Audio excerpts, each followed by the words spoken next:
Alors, en conclusion de cette première intervention, et en vous remerciant les uns et les autres de votre patience et de votre attention, que j'apprécie, et en particulier de la vôtre, Monsieur de Charette, mais je connais votre grande patience, dont Léonard de Vinci disait que c'était une forme du génie. Nous sommes aujourd'hui, et là vous allez m'entendre jusqu'au bout, et peut-être qu'un jour, Monsieur de Charette, vous changerez d'avis. J'attends ce jour avec impatience, la main en visière, vers votre beau département. Nous sommes au point de retournement, Monsieur de Charette. C'est difficile pour vous. J'ai vu à plusieurs moments dans votre regard un peu de tristesse, un peu de désarroi, un peu de désenchantement. Vous me suiviez avec attention, d'autant plus attention que vous vous disiez par moments « et s'il avait raison ?» Eh bien, nous sommes au point de retournement. Comment, au fond, évolue aujourd'hui l'Europe? Elle évolue encore selon les deux voies de la construction européenne contenues dans le traité de Rome. La voie officielle, centrale, de l'intégration, établie sur un double fédéralisme dont j'ai parlé tout à l'heure, et se nourrissant, comme le Minotaure, des amputations de souveraineté. Et puis la voie résiduelle, périphérique, interétatique, établie sur le veto et qui se nourrit de coopération interétatique. Quand M. de Villepin veut être efficace, il choisit de ne pas passer par Bruxelles, par la Commission, il passe par la coopération interétatique, accord de Malaga, démarche iranienne, etc., etc. Et vous en avez annoncé tout à l'heure en Afrique. Parce que vous savez très bien que si vous passez par Bruxelles, vous ne pourrez pas vous en tirer. Et je voudrais dire à M. Balladur en cet instant que c'est lui qui a lancé le concept de géométrie variable, M. Balladur, sauf erreur de ma part. Attention à ce qu'il n'y ait pas une méprise là-dessus. Parce que si la géométrie variable, ça consiste à faire de l'intégration par la Commission de Bruxelles plus vite que les autres, alors il faut tout de suite dire aux gens, c'est le contraire de la souplesse, c'est un peu plus de rigidité pour ceux qui veulent être plus rigides plus tôt. Si la géométrie variable, ça consiste à se passer de la Commission de Bruxelles pour faire de la vraie souplesse au sens de la coopération interétatique, par exemple pour se mettre ensemble, pour refaire un marché commun agricole, par exemple pour se mettre ensemble, pour faire un dôme antimissile, par exemple pour se mettre ensemble dans le domaine scientifique, pour désarmer les centrales nucléaires de l'Est, etc., etc. Par exemple pour se mettre ensemble pour faire une agence européenne des armements. Si cette géométrie variable, elle est fondée sur la coopération des peuples, des entreprises et des nations, au sens d'Ariane, d'Airbus, du CERN, etc., etc., alors on est sûr que ça marchera, puisque la méthode est éprouvée. Donc deux voies, la voie officielle, la voie résiduelle. La voie de l'intégration fédérale, la voie de la coopération interétatique. Nous sommes encore à la bascule. Mais aujourd'hui, l'Europe est à la croisée des chemins. Et le chemin choisi n'est pas le chemin des nations. Au contraire, le chemin choisi semble bien être celui d'un État fédéral qui les contraint et qui les intègre au sens où le général de Gaulle disait « Si vous voulez faire coopérer entre elles les nations, ne les intégrez pas comme on intègre des marrons dans une purée de marrons. » Or, le chemin choisi, c'est la purée de marrons, je le crains. Alors la question qui se pose aujourd'hui, et que je pose à Monsieur le ministre des Affaires étrangères, est la suivante. Comment évolue l'Europe ?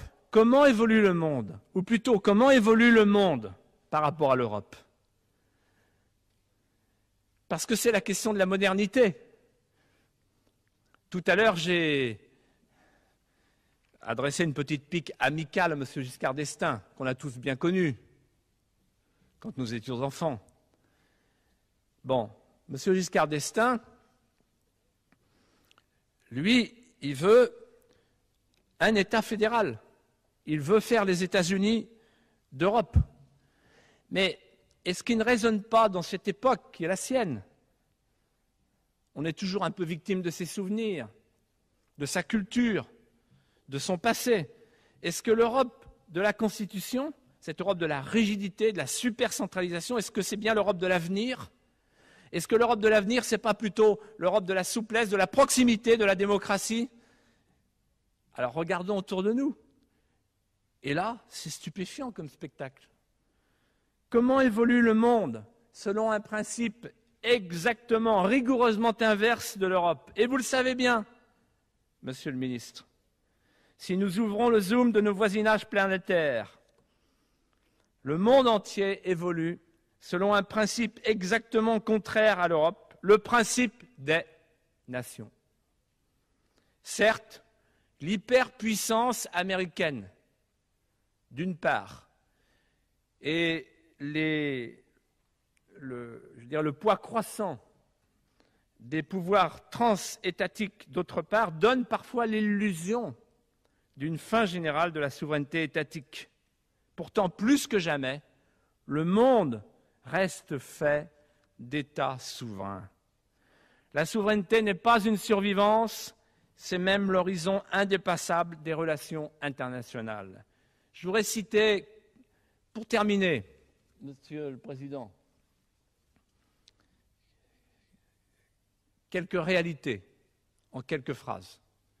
Première réalité, la construction européenne, avec sa volonté idéologique qui vise à abolir les souverainetés au profit d'un pouvoir technocratique supranational, est unique dans le monde.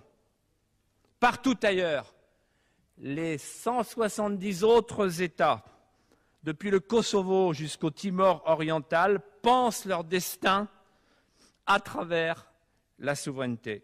Il y avait en 1940 États souverains, il y a en 2003 5 fois plus d'États souverains. Deuxième réalité, les peuples qui luttent pour entrer dans l'histoire veulent y entrer par l'État souverain.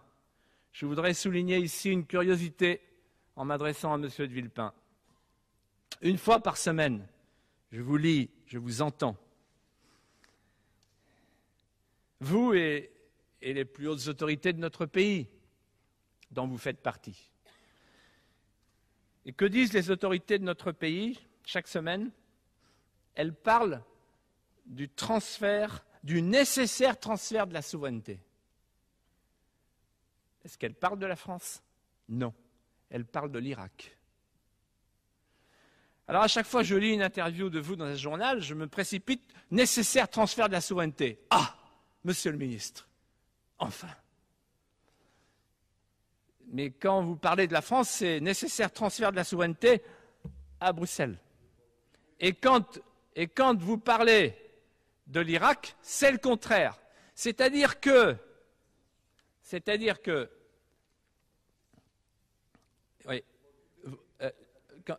oui, les pays de l'Europe centrale et orientale ne sont plus effectivement occupés par le communisme. Et je comprends votre gêne. Voilà. Et c'est normal qu'il y ait une petite apostrophe comme ça, parce que c'est vrai que pour vous, c'est un moment délicat. C'est vrai. Bon, c'est vrai. Ça veut dire faire son deuil. Voilà. Alors, laissez-moi aller jusqu'au bout, Monsieur Lefort. Monsieur De Villiers, il faut conclure, votre temps est terminé. Je conclue. Voilà. Monsieur Lefort. Vous voyez, il a souri, Monsieur de Villepin, oui, il a compris, il a tout à fait compris, et il a acquiescé. Bon, alors, concluez, Monsieur De Villiers. Mais laissez-le sourire. Bon. Je suis sûr qu'au fond de lui-même, il se dit c'est dommage que ça soit fini. Parce que je le sens qu'il faceille et qu'il vacille. Monsieur De Villiers, j'ai cru comprendre que ça continuerait tout à l'heure. Monsieur le ministre. Voilà. Après le dîner. Voilà. Donc je conclue. Merci. En disant ceci. Donc d'un côté, la France, pour la France, la souveraineté, le concept de souveraineté, c'est le passé, c'est périmé, c'est contraire à la liberté. Pour l'Irak, c'est l'avenir, la modernité, la liberté. Troisième réalité, de toutes les unions régionales, il y en a 85 dans le monde qui existent et qui se développent, l'Union européenne est la seule organisation supra-étatique abolissant les souverainetés nationales. Toutes les autres sont organisées en coopération interétatique qui ne remettent pas en cause les prérogatives de souveraineté. Enfin, les logiques de puissance ont changé de nature. Les anciennes notions de taille, d'étendue, d'échelle, de masse critique datent du XIXe et du XXe siècle. Bien sûr, c'est un avantage colossal et considérable d'avoir la taille et la masse critique, mais ça n'est plus suffisant et on peut y substituer autre chose, des réseaux, un avantage technologique, un rayonnement, une influence. Nous sommes entrés dans le monde de la puce et de la miniaturisation. La puce peut tuer le mastodonte, petite nation, nation puissante. Le lance-pierre de David est devenu un laser. Il peut aveugler Goliath. La nation, le concept des nations, enfin, c'est la seule vraie réponse à la mondialisation sauvage. Oui, je le dis en conclusion de cette première intervention, au nom de tous les Français frustrés d'un grand débat et d'un référendum sur l'Europe. La modernité, c'est la liberté de garder sa mémoire, ses affections, la liberté de se projeter dans l'avenir. La modernité, c'est la nation. Merci de votre attention.